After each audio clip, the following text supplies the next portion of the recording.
天灵灵地灵灵，不做陪着老婆行不行？天灵灵地灵灵。阿宁，不做我老婆，你想做谁的老婆？他的吗？恍惚间，许宁似乎看到了滚落悬崖前看见的那半拉脑袋。是裴卓，是他在一下一下的砸着那个脑浆子飞溅的脑袋。裴卓他果真是个变态。放开我！阿宁，让我走！乖点，我也不想伤害你。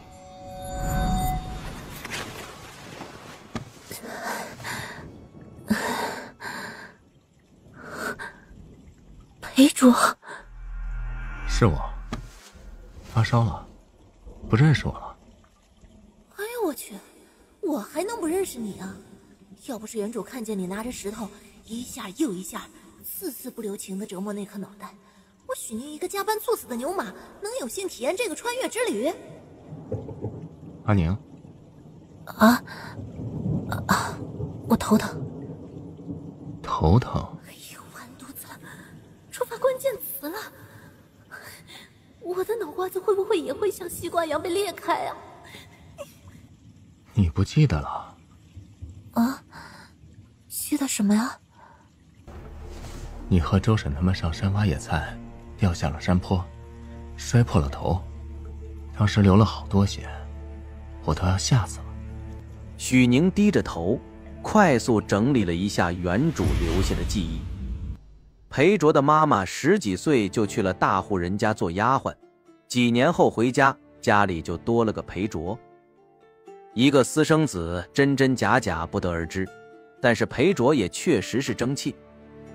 没几岁就中了童生，县里的书院觉得他前途无量，收了他去读书。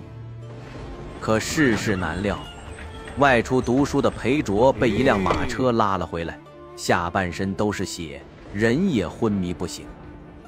冒雨去城里请大夫的裴妈妈失足落水，掉进河里淹死了。等人发现的时候，尸体都被泡得没了人样。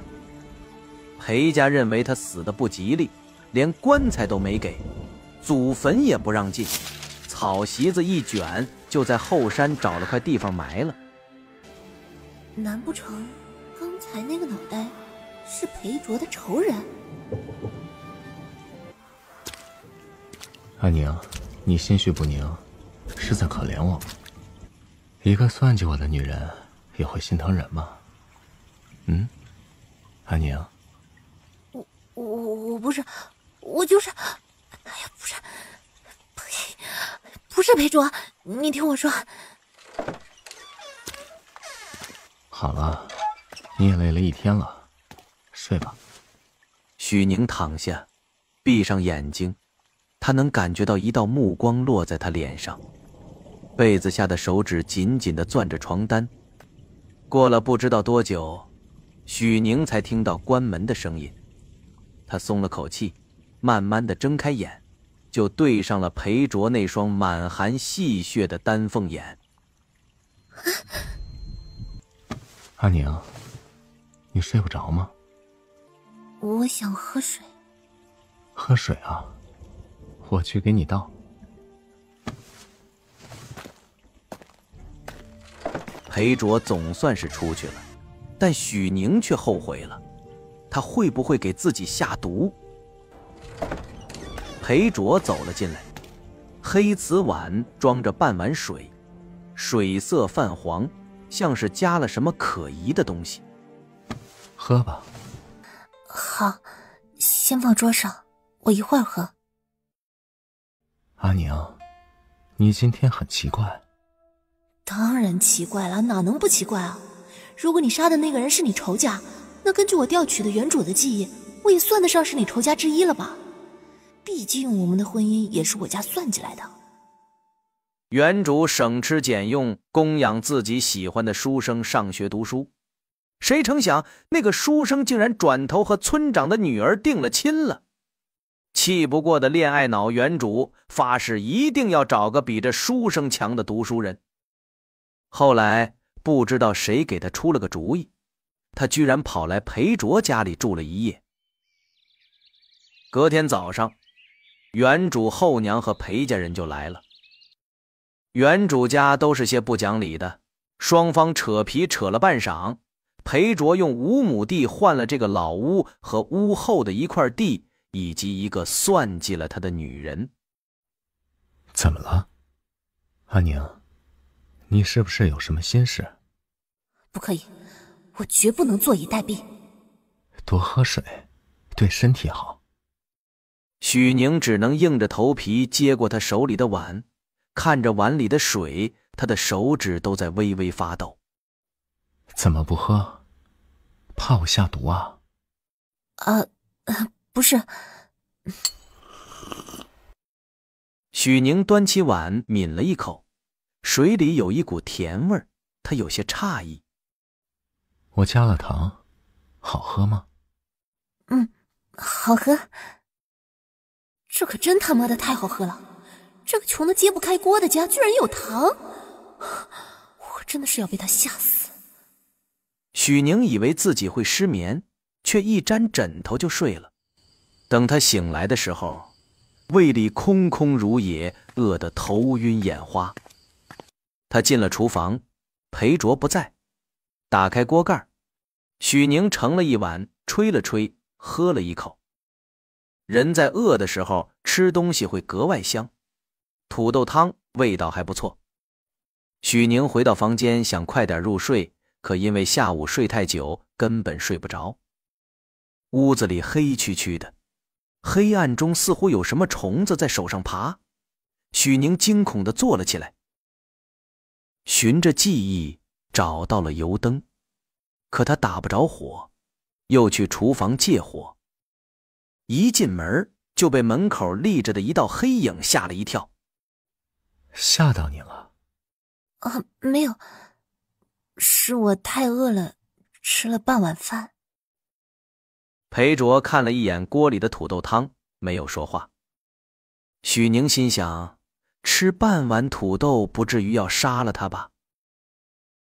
我明天还得进山挖野菜，要是不吃饱的话，我怕又在半路晕倒。当然不会，阿宁太瘦了，是该多吃点。不像我是个废人，少吃点也没事的。果然是嫌弃我吃了半碗土豆汤。两个人回到屋子，裴卓摸黑上床，还拍了拍床板。快睡吧，你不是最喜欢和我睡觉了吗？许宁一点也不想睡，更不想和裴卓躺在一张床上。为什么不睡？没什么，下午睡多了，不困。被人直勾勾地盯着看，许宁觉得更不自在了。还是睡觉吧，我这会儿有些困了。好啊。裴卓白皙修长的手指又轻轻地拍了拍他身边的位置。来，睡这儿。床是几块木板搭的，不大，动一下咯吱咯吱的响，声音十分可疑。可许宁根本不在意，他在意的是身边的这个人。许宁想先赚点钱，然后带着钱远走高飞。想象很美好，现实是唯一的一条被子被裴卓抢走了。天光微亮，许宁醒了，穿鞋下床出了门。房门一关，原本熟睡的裴卓睁开了眼睛，眼中一片清明。胆小贪婪又愚蠢的老鼠也会有狡猾的一面吗？还是被他发现了什么？这可不太好。许宁觉得自己不能日日防着裴卓，就算防得了一时，可裴卓是他枕边人，想弄死他轻而易举。他得生活，得赚钱，就不能日日提心吊胆的过日子，不然迟早得疯掉。他得给裴卓一些饵料，吊着他，让他不能对他动手。阿卓，是不是累了？是有点累，不过我很开心。为什么开心？因为有你在我身边，我就开心。可我会拖累你，你也看到了，我是个废物。大约以后是比不得周口村的孙延昌的。既然你知道了，那我也不瞒着你。我嫁给你，确实是因为气不过。不过你以后一定会比那姓孙的强。怕是要让阿宁失望了，我现在就是个废人了。哼，等的就是你这句话。许宁抓住了裴卓的手。阿卓，你别这么说，你可以做很多事。阿宁，你能这么说，我真的很感动。明天我们去把后面的地翻了，后天我去买点种子，日子会变好的。等过几天我还想做点小买卖，等挣了钱就找大夫给你治腿，等你的腿伤好了就送你去书院读书。我打听过了，你是十里八乡最聪明的人，一定能超过那个姓孙的。你千万不要让我失望。你说的是真的吗？自然是真的。阿宁对我真好。许宁总算是能松口气了。夫妻俩终于睡了他们成亲以来最安稳的一觉。李家老二失踪的日子和原主看见裴卓杀人是在同一天，有没有可能这个李家老二就是被裴卓给杀了？可是裴卓为什么要杀李家老二呢？这2天裴卓表现得太正常，他就要忘记他是个杀人凶手的事儿了。听说李老二跑了。跑哪里去了？说是欠了赌坊的银子跑了，也不知道跑去哪儿了。赌坊把李家都砸了呢。这样，那还真是可恨。哼，跟乞丐似的，真穷酸。你是吃不到葡萄说葡萄酸，在嫉妒我吧？我嫉妒你？嫉妒你穷酸吗？你自然是嫉妒我嫁给了裴卓，他是读书人，又长得那么好看。不过呢，他现在是我相公，我也绝不会允许他纳妾。你呀，就不要肖想了。周婶怕他们又吵起来，赶紧招呼许宁回家。我今天去找村长了。我和村长说，我可以开个小学堂，教村子里的孩子们读书认字。村长他怎么说？他拒绝了。从前我还觉得我是什么人物，大家捧着我，惯着我，我都不知道天高地厚了。现在看来，我是真的不知道天高地厚。求你别笑了，真的很吓人的。阿宁，我怕是要让你失望了，我真的比不过那个姓孙的。阿卓，我买了黄豆。然后呢？然后，许宁将黄豆泡了，将水上飘起来的豆子挑拣出来放在一边。你看啊，这些飘起来的都是坏豆，不能用的。好了，这样得泡上1天，咱们先去后面翻地吧。2个人忙活了一上午，基本都是许宁在做。要不，你还是先回去吧。许宁刚说完，裴卓就一头栽倒摔了下去。阿卓，你发烧了。将人放在床上。裴卓，裴卓，你醒醒，裴卓。我怎么了？你都发烧晕倒了。你都多大的人了，发烧了自己都不知道吗？以后可不要再逞强了。我又买了一些黄豆，我想了一下，还是觉得不该只在镇子里卖，得去县里。县里鱼龙混杂，你一个人怕是不行。可以去试试，总比在这里饿死要强啊。县里有个很大的菜市场，你就只管做买卖，不要说你是清水村的人，也不要让任何人知道你认识我。许宁没问为什么，他想，能让裴卓如此忌惮，看来传言有些是真的。裴卓真的得罪了什么人？转眼到了镇子赶集那天，许宁带了满满1桶的豆芽去。你一个人能推动吗？小意思。那我走了，回来给你割肉吃。许宁一走，就有人走过来问：哟，裴卓呀，许宁这是干什么去了？不干什么，她一个女人不过是做点苦力活贴补家用罢了。哎呀，我也是好心，她好歹一个女人家，总往外面跑不是个事儿。哎，你过得这么辛苦，从前的同窗怎么没来帮帮你啊？裴卓的笑容像焊在了脸上，也不接话，就那么看着钱小三。哎呀，读书人花花肠子就是多呀，要不你回去说点好话，没准人家就愿意帮你了。钱小三，你胡说八道什么？哎，我可没说错啊，大家可都知道他那些破事儿。瞧见没有，他不反驳就是心虚，亏你还眼巴巴的喜欢，谁知道他是个什么货色。许宁的2桶豆芽很快卖完了，结果才进村就遇到几个村民正在低声议论着什么。哎，裴卓那事儿是真的啊？哎呀，钱小三亲口说的，不过真假不知道。哎，我早说了，一个大男人长成那样，哼，别说女人了，男人也稀罕呢。裴家老屋门口乱糟糟的，门口围着一些村民低声议论着什么。许宁挤过去，见裴卓倒在地上，表情痛苦。阿卓，你怎么了？疼。许宁力气大，将他抱了起来。村民们不可置信地看着许宁，眼睁睁地看着他将一个大男人抱进了屋子。哎呦，这是怎么了？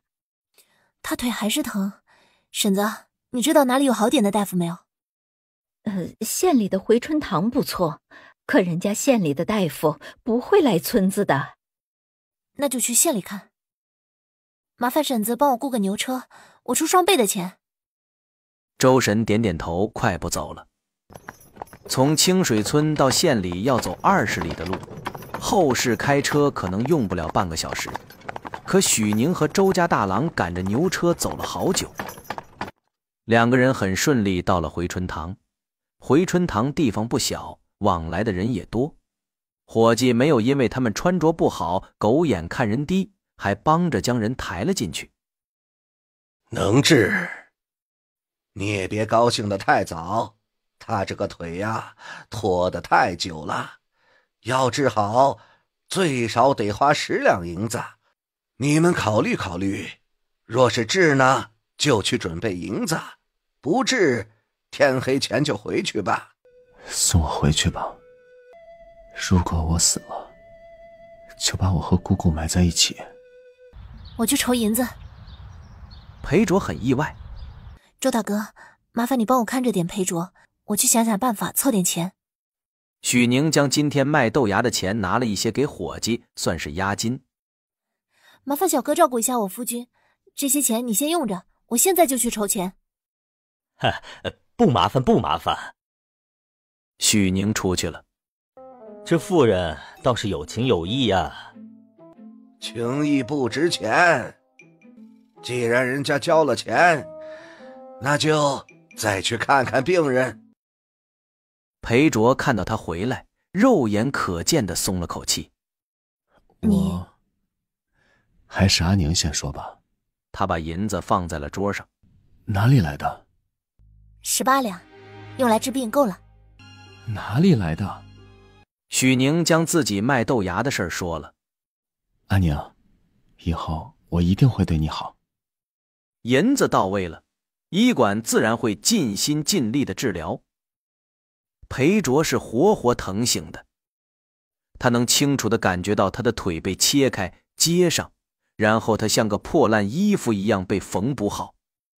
裴卓在发抖。许宁以为他发烧了，摸了摸他的头，也确实有点儿。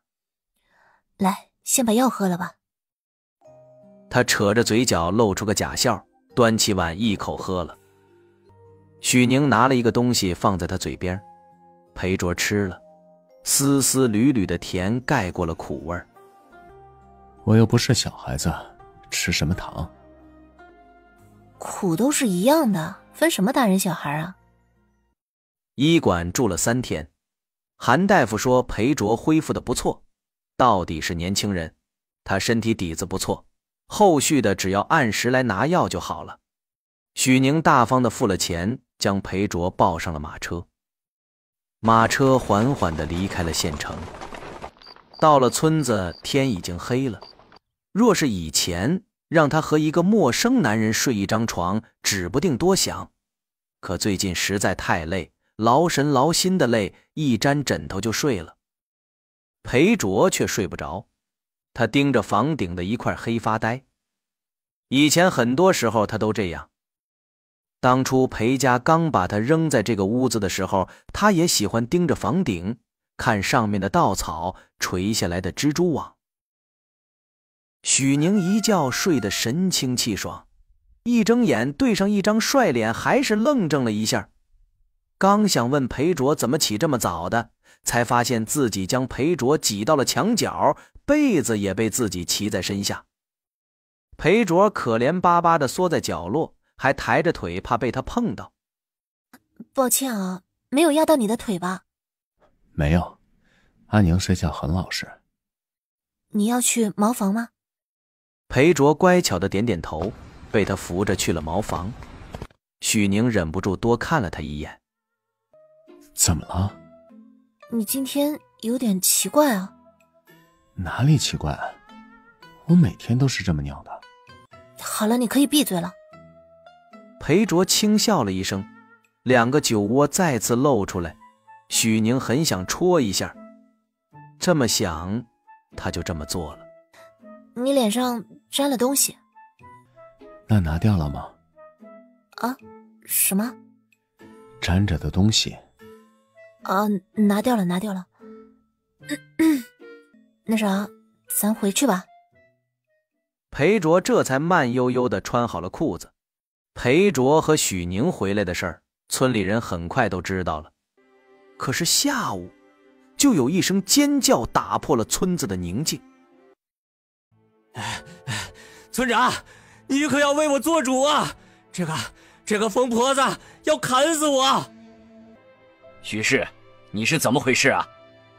村长，钱小三就是污蔑啊！我可没有想砍死他，我只是想问问他为什么要踩断我家裴卓的腿。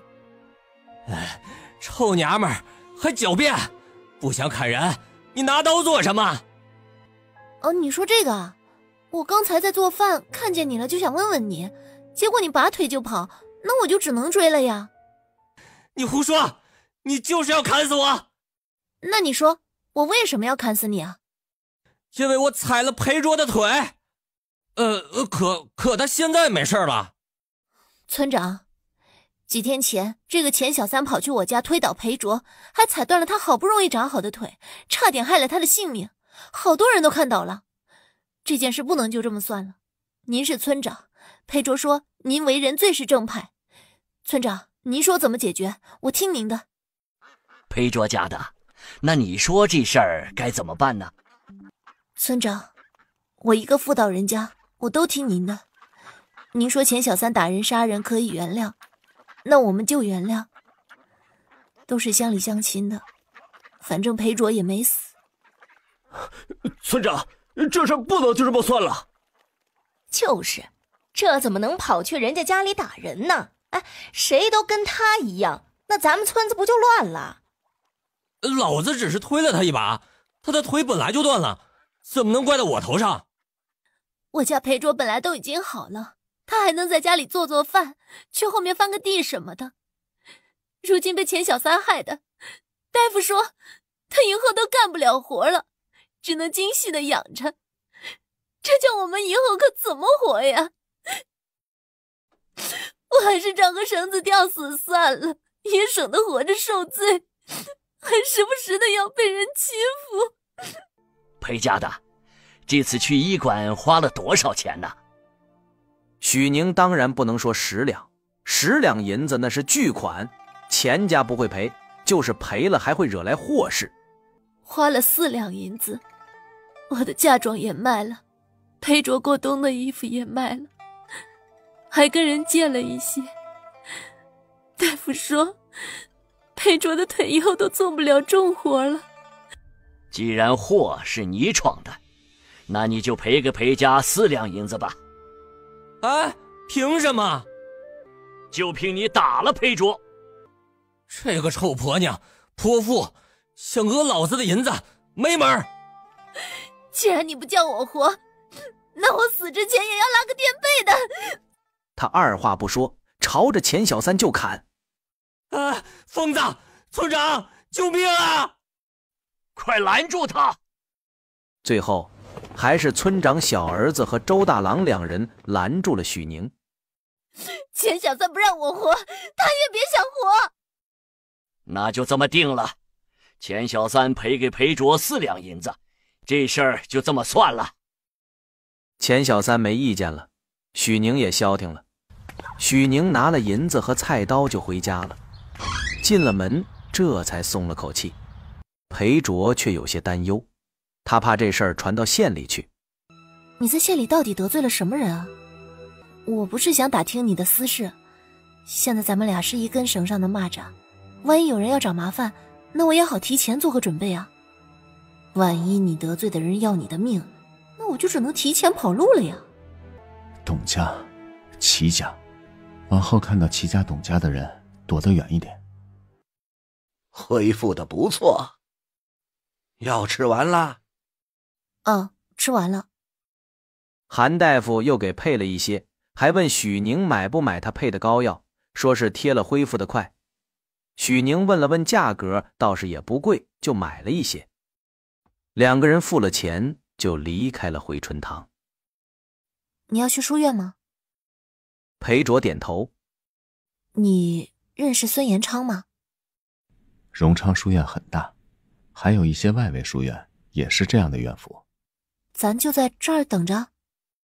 裴卓点点头，他在等一个人。你怎么在这儿？你是谁啊？你在跟我说话？不等他说完，就被那书生扯着拉到了墙角。你干嘛呀你到底是？看着他这张脸，许宁的记忆自动解锁了。哼，还真是他妈的有缘分啊！说曹操就到。你少装蒜，你来这里不就是来找我的吗？这里又不是你家，你来得，我怎么来不得？你我都已经成亲，早知道你如此冥顽不灵，当初我就不该可怜你，才和你说几句话。我警告你啊，不要再缠着我，不然我……你别指我，我告诉你啊，我对你这种癞蛤蟆没兴趣。我今天只是路过，你要是再多说一句，我就喊非礼。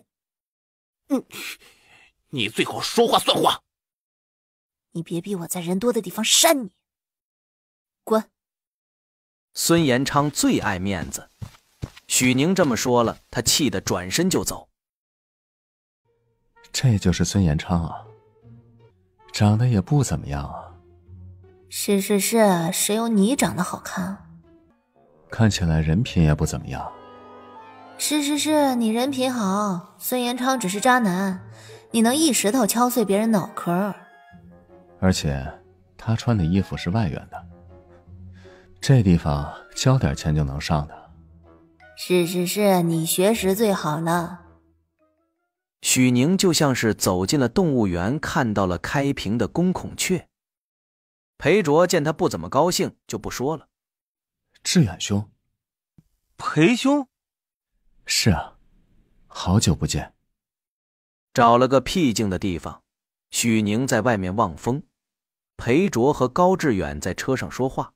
你到底怎么回事啊？书院是怎么说的？书院什么都没说。你走之后，齐明也没再来。当初要不是他，你也不会中途退出。现在你也是秀才了，就算是……过去的事就过去了，我如今也不想别的了，只求能安稳度日就够了。我早说了，齐明那种富家少爷跟咱们不是一种人，现在他拍拍屁股走了，你可怎么办呢？裴兄往后有何打算啊？若是有需要帮忙的，尽管开口，我能帮的一定会帮。实不相瞒，近日来还真有一件事想请高兄帮忙。我姑姑去世了，我也暂时歇了读书的心思，只想拿回曾经的旧物。好些都是姑姑给置办的，对我来说也是个念想。顿了顿，他苦笑一声，往后卖了还能贴补家用。你的旧物我帮你收拾了，就放在我暂住的旧院里。多谢高兄。掌柜的，你也看到了，这豆腐怎么搭配着都是好吃的，跟芽菜啊可完全不是一个东西。开个价吧。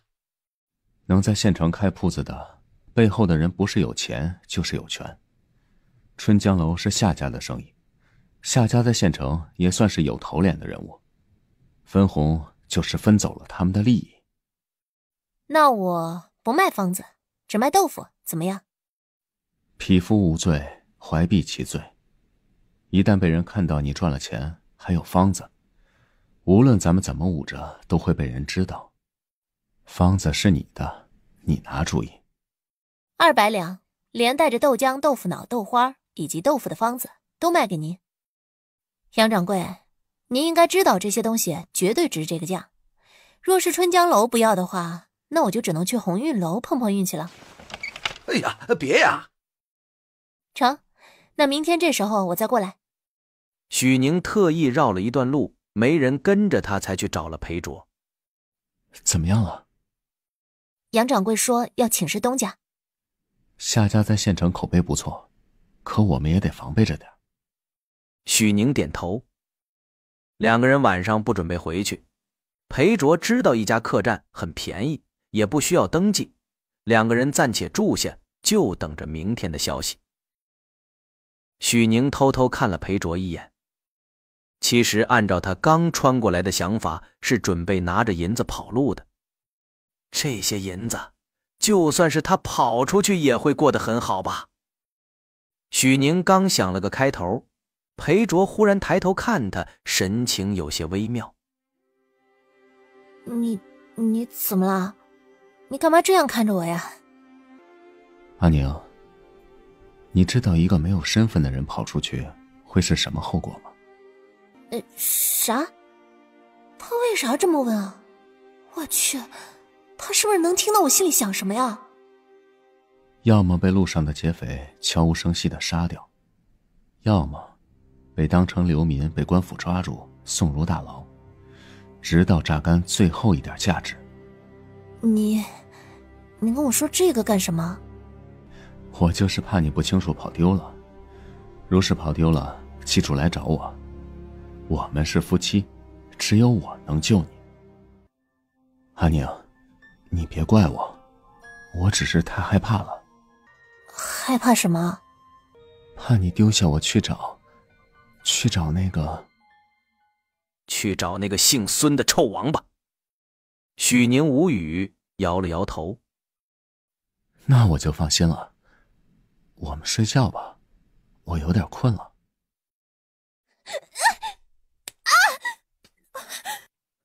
救命！救命啊！他感觉有人想拖着自己走，心里只有一个念头：完了！就在许宁绝望之际，只听到咚的一声，接着便是重物落地。够了，再打就要出人命了。他捂着头，准备和裴卓回去，可走了2步，裴卓忽然回头，一拳头打在那人的头上，声音戛然而止。太吵了。许宁赶紧去探了一下，确定那人没死，这才暗暗松了口气。而裴卓站在一旁，冷冷地盯着那男人，脸上的表情莫名。回到家，刚刚谢谢你。我们是夫妻，不用说谢。你怎么会在那儿？裴卓一定是知道他回来会走，才出去接他了。吃饭吧。第2天，好好的怎么病了？风寒，不碍事的，养几天就好了。啊，no， 这是之前许宁让三梅做的衣服。三梅男人昨天摔了一跤，现在在床上起不来，需要人伺候，他也没空过来。婶子，我腿脚不便，阿宁病了，麻烦您跑一趟把钱给刘大姐。哎，这钱他可不敢让陈强知道，不然可落不到他手里。回头他自己过来拿。行。我这样是不是很丑？也没有很丑。许宁眼眶红了，被自己丑哭了。裴卓人生中第一次出现了手足无措的感觉。别哭了，你的脸过几天就能恢复。许宁突然不哭了，裴卓好奇地看了他一眼。就是他这副表情，让许宁觉得他一定是嫌自己烦了。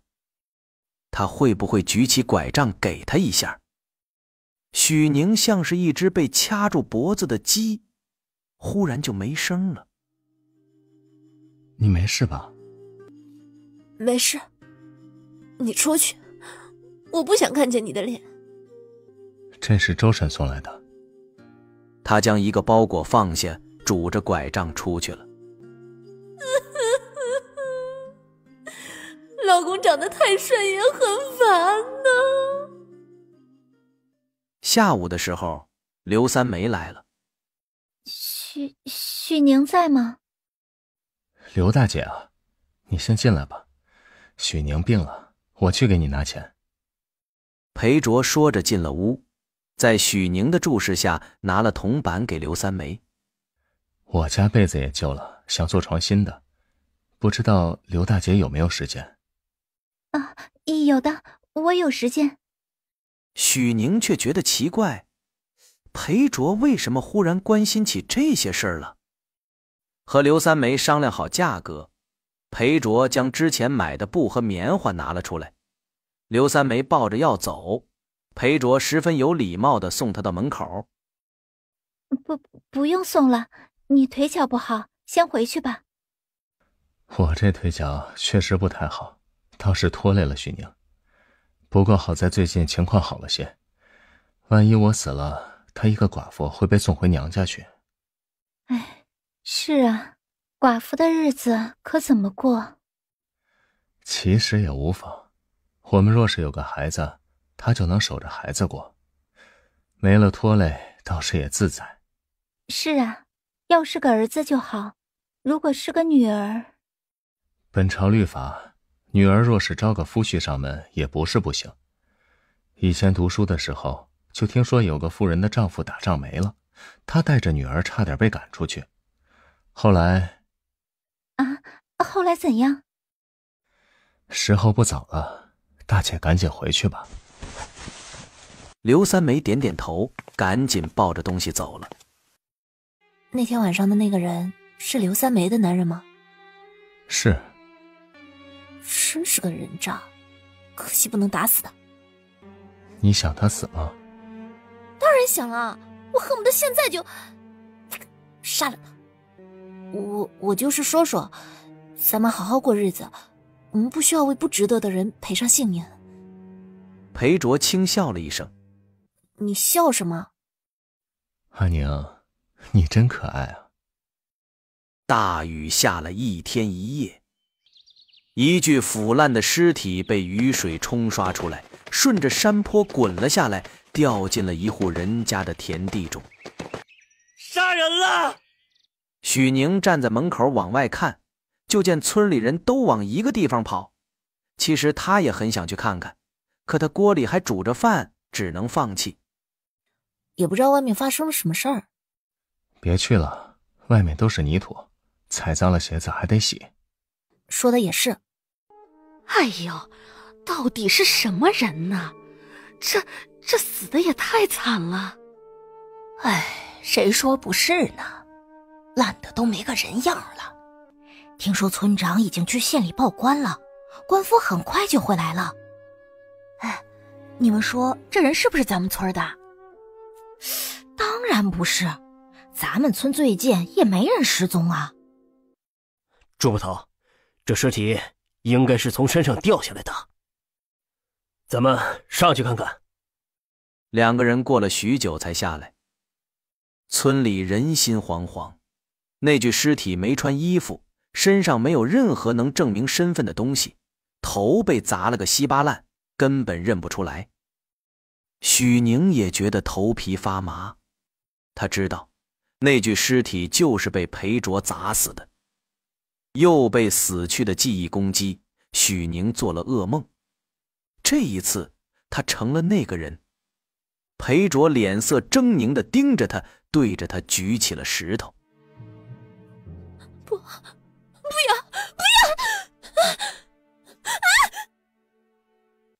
你没事吧？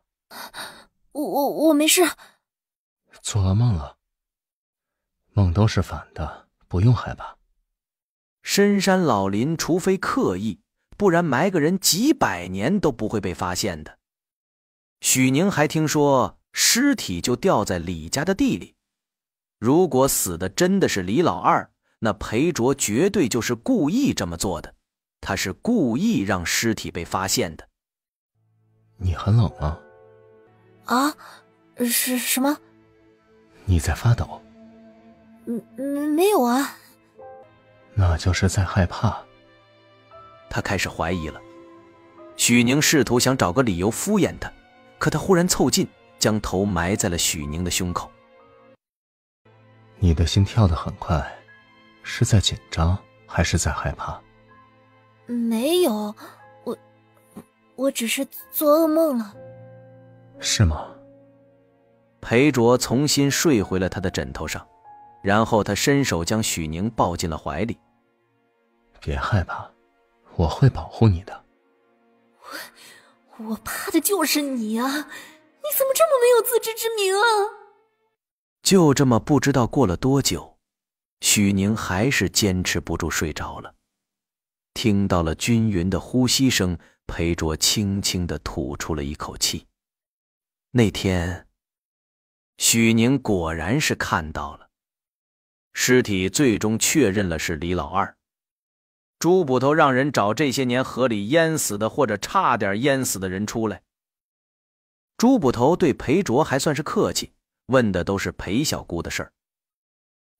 我不知道，当时我受伤昏迷了，等我醒来，姑姑已经下葬了。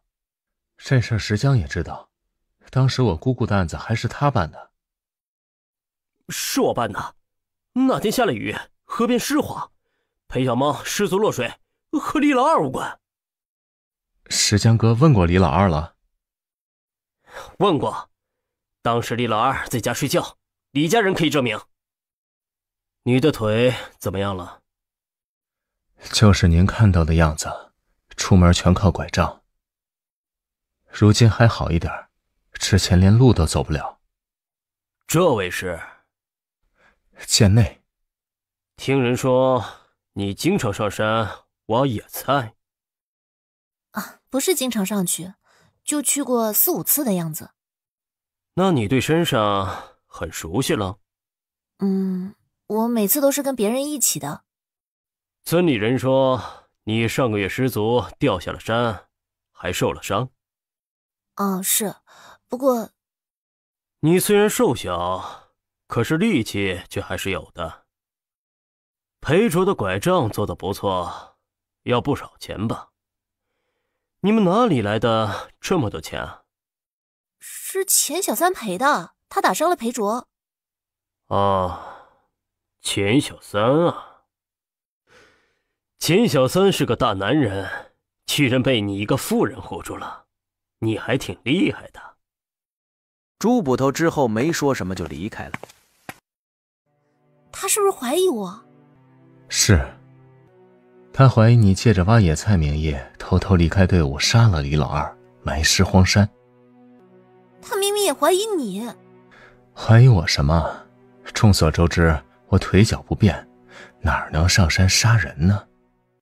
朱捕头肯定会调查当日你为什么会掉下山坡，是不是因为杀人心虚没站稳？我当然不是了。那是因为什么？阿宁，你告诉我，你是为什么会掉下山坡？你自幼也是干惯了农活的人，想必也经常上山，不可能这么不小心才是。裴卓步步紧逼，许宁的眉头皱了起来。他知道，裴卓知道了，裴卓也知道，他知道了。裴卓，我没有动机。裴卓乐了，他指了指自己的脸。这就是动机。你为了姓孙的嫁给我，可是慢慢相处中你喜欢上了我，所以为了我杀了李老二。你还记不记得我不久前才救了你的命哎？记得啊，所以为了报答你的救命之恩，我愿意替你隐瞒。真的好想脱下鞋扇在他脸上。阿宁，你别紧张，朱捕头只是怀疑，他又没有证据，只要你咬死了不承认，他也拿你没办法。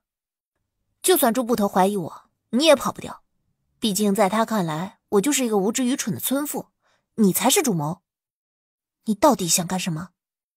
他扔掉拐杖，单脚支撑，因为站立不稳，一把抱住了许宁。你干什么？阿宁，你知道的，我只有你了。前路一片黑暗，满是荆棘，我一个人走得好辛苦啊，你能陪着我走吗？神经病啊！神经病啊！什么叫陪着他一起走？谁要陪着他一起啊？思想品德第一课，珍爱生命，远离神经病。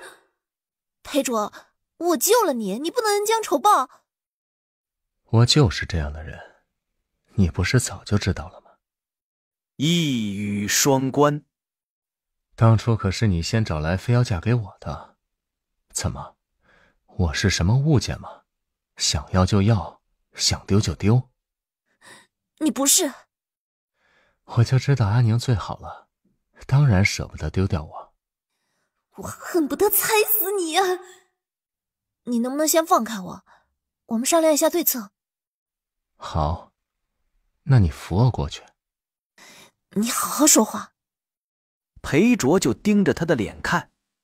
许宁发现，就这么一早上的功夫，他看人的眼神都变了，偏执、疯狂、极强的占有欲，还带着一点点笑意，非常让人头皮发麻的眼神。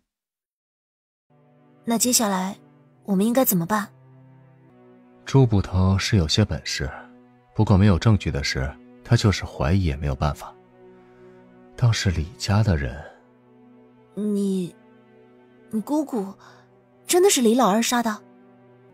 李老二亲口承认，李家人也知道，可他们选择了隐瞒。入夜了，村子里一片漆黑，大家都已经入睡。裴家老屋门口赫然出现了一个人。这人轻手轻脚地跨过了矮小的栅栏，摸到了门口。他走到床边，举起泛着寒光的刀，就朝着床上的人砍了下去。一下，两下，三下，等等，好像有哪里不对。意识到了什么，他匆忙之间就往外跑，结果才一出门就和站在门口的朱捕头对上了。拿绳子捆起来！院子里亮起了火光，村长举着火把和几个村民过来，大家看到地上的人都是一愣。哎，怎么会是他呀？怎么是他呀？真的是他杀了小梦啊！千真万确。听说这老贼啊，还想杀裴卓，被朱捕头当场给抓了。许宁和裴卓也是一晚上没睡。昨天朱捕头忽然过来，让他们躲起来。之后许宁就听说抓到了人。只是令众人没想到的是，凶手居然是李老头。这事会不会惊动你的仇家？不会。你为什么这么肯定啊？因为村长和朱捕头都会将这件事压下来。姑姑的死被石江定义为意外，如今李老头被捕，姑姑的死因定然被抖了出来，石江难辞其咎。你知道村长为了将石江送进衙门当差，花了多少银子，求了多少人？裴卓脸上满是嘲讽。看着吧，这件事一定会完美解决。事情真的就如裴卓猜测的那样，衙门那边很快就来了消息。李老头，也就是李忠，在几个月前和儿子李二贵一起杀了裴小梦。两个人抢夺了裴小梦身上的钱财，李二贵拿着抢来的银子去了赌坊，挥霍一空，还欠了钱，这引起了李忠的不满。李二贵又逼迫李忠给钱，不然就把杀人的事抖出去。于是父子反目，李忠杀死了李二贵，埋尸荒山。因为一场大雨，李二贵的尸体才被冲出来。许宁觉得后背爬上了层层的冷汗。万一有一天裴卓要对付他，是不是也能这么神不知鬼不觉地杀了他？阿宁，你怎么了？没什么。你觉得我狠毒？你救了我的命，我们之前的账一笔勾销了，我不会伤害你。你怎么知道？你想什么？脸上表现得很明显。真的可以一笔勾销？真的。那我就放心了。裴卓将他搂进怀里，头埋在他的脖子间。你怎么了？我心里难过。你心里难过我知道，可你不要这么吓人好吗？裴卓没听到他的心声，他给许宁讲述了裴小姑死亡的经历，这是个很悲伤的故事。他们让姑姑跳进河里，每当她想要爬上来的时候，李忠父子就会用路边的树枝捅她，打她，直到……好了，都过去了。许宁不知不觉睡着了。裴卓抬起了头。今晚月亮很大，他能看清楚许宁的脸，就这么盯着看了很久很久。裴卓，你觉得我们是什么关系啊？我们不是夫妻吗？错，我们不完全算夫妻。是因为我们没有圆房吗？我现在的腿伤好的差不多了，如果你想要，我可以的。真他妈想要？谁想要了？我不想要，为什么不想要？我的意思是，你明白的，当初我们为什么要成亲。阿宁，你我夫妻有话不如明说。我们是夫妻，可我们也不是。咱们都还年轻，当初在一起，我是一时昏了头了，而你也是迫不得已。所以呢？我们现在是一体的，可以相互扶持，患难与共。等我们都有能力的时候，我们可以分开。分开啊？你一直都是这么想的吗？是我哪里做的不好吗？我们没有感情啊，强行绑在一起，对彼此都不好。再说了，等你以后做官了，我这样的身份也配不上你啊。阿宁，你还真是会替我考虑。我们本来就是各取所需，阿宁说的我都答应。到时候我还会给你一笔银子，顺便帮你找个好人家嫁了。你真的这么想？当然，你救了我的命，我总不能恩将仇报啊。那你有什么想买的吗？哎呀，咱们一起过日子，你别跟我客气。帮我买些书和纸，就买最便宜的。许宁点点头，他找裴卓借了纸，自己用烧火棍在纸上画了个炉子的形状。他画画还可以，裴卓看得啧啧称奇。阿宁，你怎么什么都会啊？其实我也是识点字的，都是以前孙延昌教我的。许宁说完这几句，直到他出门，裴卓都没有再理会他。很快到了村口，许宁却停住不动了。他看见村口有个黑影，像是个人。许宁吓了一大跳，顿时有种头皮发麻的感觉。许宁，吓死我了！你怎么出来了？以许宁对他的了解，若是以前，裴卓一会儿装可怜在这儿卖人情，可是今天他一句话都没说，自顾自地往前走。你是不是生气了？裴卓进了家门，坐在床上休息。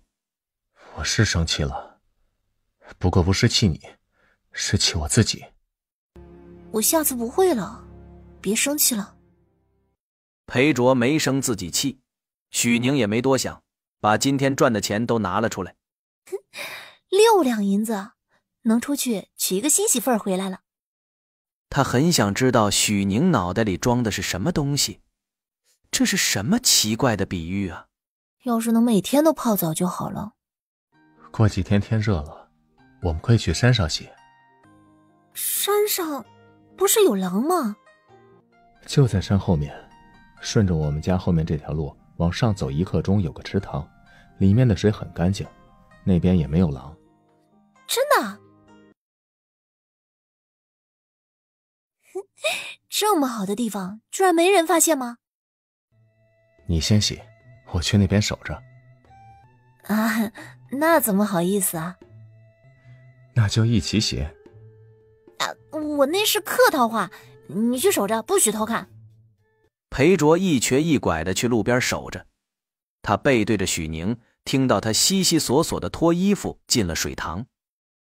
许宁舒服眯眼，这水被太阳晒了一上午，一点都不凉，温温的正好。他洗干净了，穿好衣服上了岸，才叫了裴卓。我已经可以了，你去吧。裴卓去了，许宁坐在他之前坐的地方梳头发，看见旁边的石头上放着一些野果。好酸。不酸哪里能轮到我们？多不多啊？什么？我是问这种野杏子多不多？挺多的，太酸了，根本没人吃。他快速地整理好头发，等裴卓洗完澡，就让裴卓带着他去，领着他往前走了10几米，就看到几棵野生杏子树。低处的很快摘完了，许宁跃跃欲试地想上树。他踩着石头爬上去，很快将篮子摘满了。裴卓，过来接着。裴卓做了个梦，他回到了山上，他看见许宁在树上刚洗过的头发披散着，露出一张活泼俏丽的脸，对着他笑。裴卓忍不住上前抓住了他的手，之后他们倒在了水池中。裴卓醒了，他睁着眼睛看了好一会儿才反应过来，许宁已经出去了，床上只有他，也幸好只有他。许宁端着早饭进了屋子，随口叫他吃饭。裴卓指了指他衣服。你昨晚就穿的少睡，我都没说你。你知道你自己一直在散热吗？见裴卓没说话，但是耳朵红了。你别胡说。床太小了，以后咱们分开睡，你睡床，我睡炕。你怎么会在这里？他没说话，抱着布绕过他们就要离开。喂，你不许走，说清楚，是不是追着严昌哥来的？是我先来的，我还说是你跟着我们呢。你看什么呢？没什么。杨小慧还想说什么，可许宁已经绕过他走了。遇到熟人了。切，两只苍蝇。吃过饭，许宁刚想说什么，隔壁忽然传来一声女人的惊叫。许宁听出了杨小慧的声音，好家伙，白日宣淫呐！许宁刚想再听听，隔壁的声音就没了。这么短，太短了。许宁无语。下雨天在屋子里睡觉特别香。等许宁醒来，天都黑了。他看见裴卓站在墙边，正将耳朵贴在墙上偷听。他也过去听，果然，这两个人又开始了。相公厉不厉害？厉害！杨小慧刚说完，隔壁就停了。你怎么心不在焉的？是不是想许宁那个贱人了？别胡说，我想他做什么？今天你眼睛珠子都快粘在他身上了，还说没想？我告诉你，孙延昌，你敢背着我和那个贱人有什么，我绝不会放过你。你少胡说八道！我有没有胡说，你自己心里清楚。听到自己的八卦，许宁多少有点尴尬。没关系，这不是你的错。许宁无语。晚上睡觉的时候，隔壁又来了一次。杨小慧突然的一声尖叫，给许宁还吓了一跳。隔壁还真是精力旺盛，傻逼孙延昌又菜又爱玩，可是很短。阿宁，你想不想试试？我不想，别跟我这个黄花大闺女说这些。许宁，你看这是什么？是野兔吗？前2天呢，上山做了个陷阱，今早看着有2只兔子，我娘让我给你们送1只。周二哥，喝茶。哎呦，这茶真好喝啊！周二郎喝了茶，又从怀里掏出个小包，打开来是一只银镯子和一根银簪子，真好看。我找熟人搞来的。多少钱啊？周二郎说了个价格，比一般银子贵点。许宁进屋子拿钱。你到底想干什么？干什么啊？你和许宁，你们所谓的成亲拜堂了吗？没拜堂也没圆房，自然算不得夫妻。我们是不是夫妻，关你什么事？我没什么意思呀。我知道你根本看不起许宁这样的村妇，既然你不喜欢，不如让给我，我觉得她不错。你找死！裴卓上前就要打人，周二郎没躲。裴卓的拳头到他脸上的时候，忽然反应了过来，他回头果然看到了身后站着许宁。你没事吧？没事，没想到裴卓的脾气还是一如既往的不好。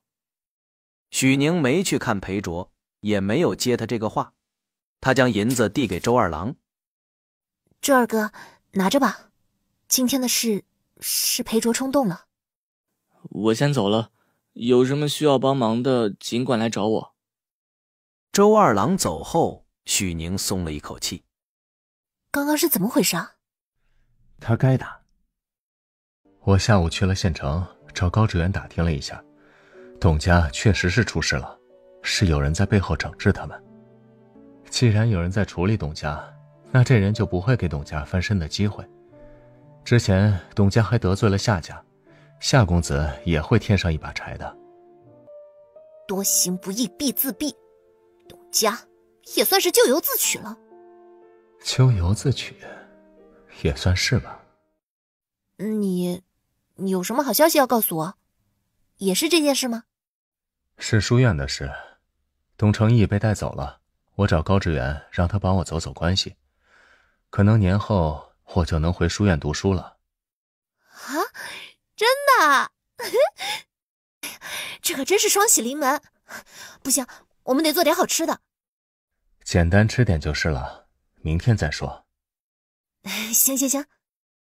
两个人简单的吃了点饭，洗漱过后，欢欢喜喜的上床睡了。两个人各怀心思，不急不缓地走在深秋的乡间小路上。许宁觉得他和裴卓沉闷闷的气氛有些怪，于是说起了董家的事。董家就是不完也会伤筋动骨，从前和他们结仇的人也不会放过他们。你的腿是？是董夫人。你听过那个传言了？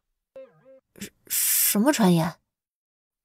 他们是不是说我和书院的同窗搅在一起，被我同窗的家里人发现，所以才打断了腿？是。那你呢？你也这么想吗？不，我从来没有这么想过。是吗？我当然是相信你的。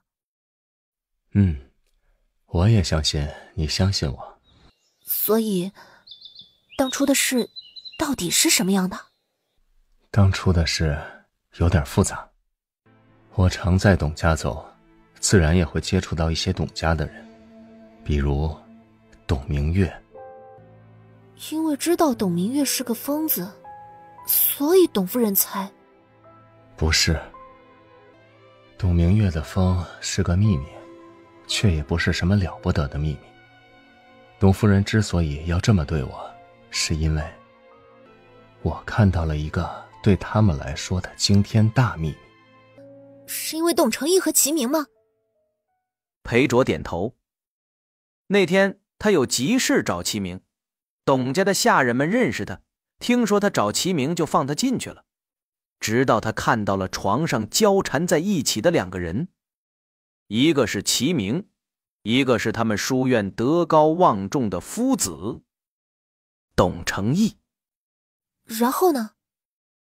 我向他保证，我不会把今天的事说出去。好了，现在一切都过去了。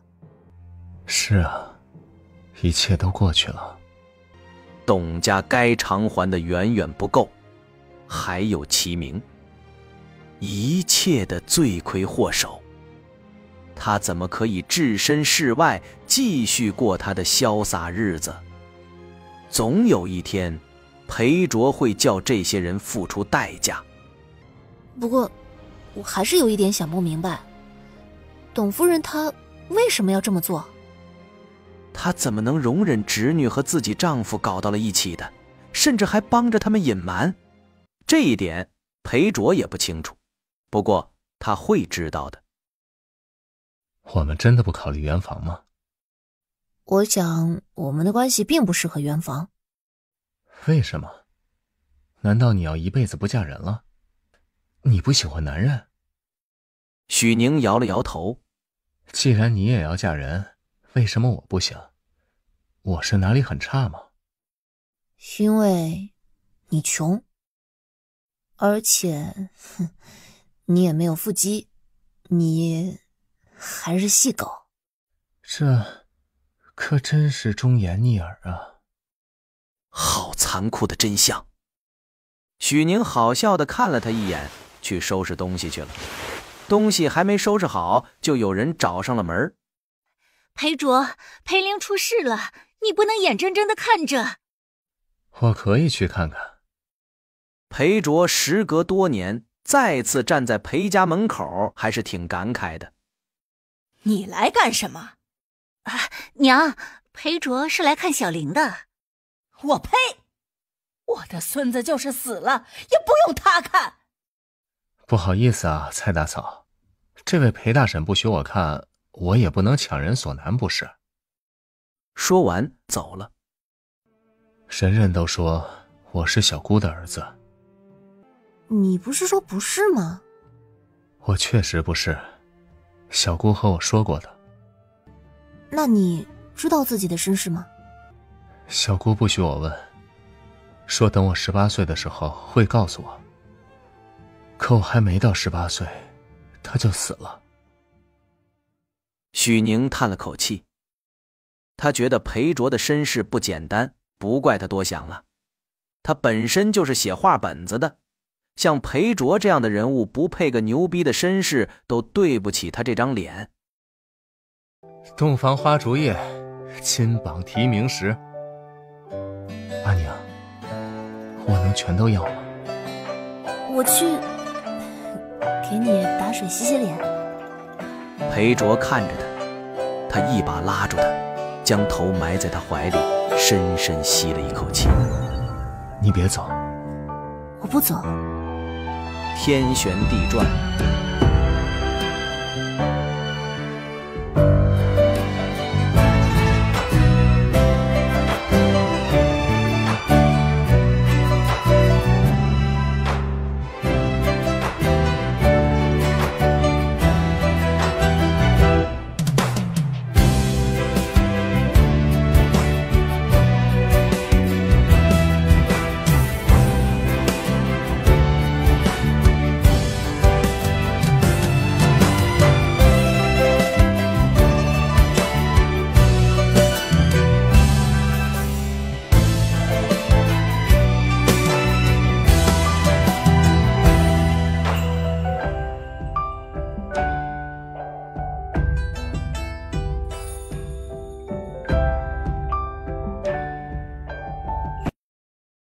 许宁没能将裴卓带回去，因为他掀开衣服要给许宁看他的腹肌。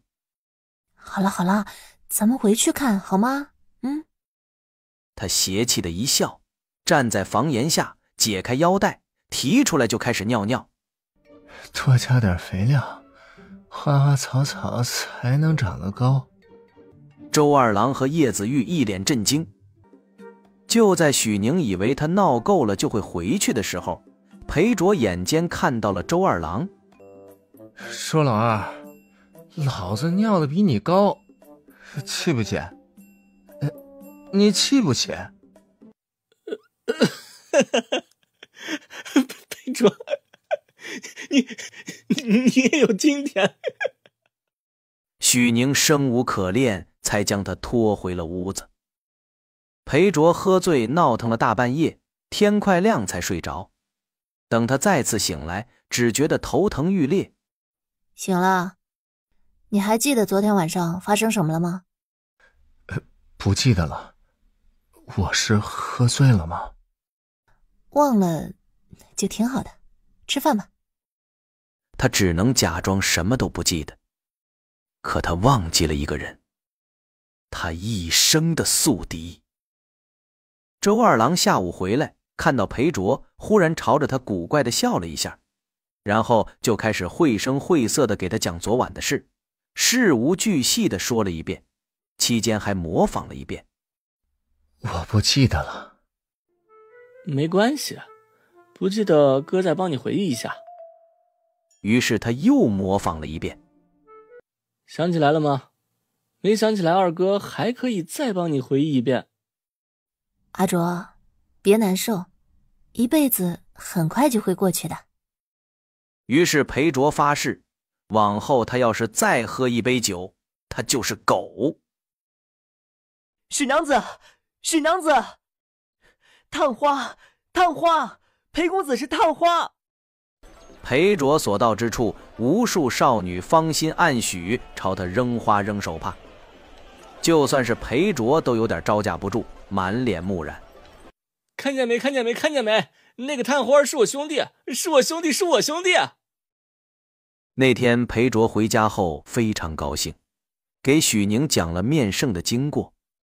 陛下看我长得好看，还想替我指婚，我就说我成亲了。真厉害。还有更厉害的，想不想看？不想不想。两个人闹了大半夜，都沉沉的睡了。第二天就有人登门拜访，送来了请柬，都是想结交的人。许宁翻着请柬，忽然在其中一张上停下了。齐家的，说是齐家主50大寿请你，怎么办？去不去？去啊，怎么不去？裴卓将他捞过来。你也一起？我？对，一起。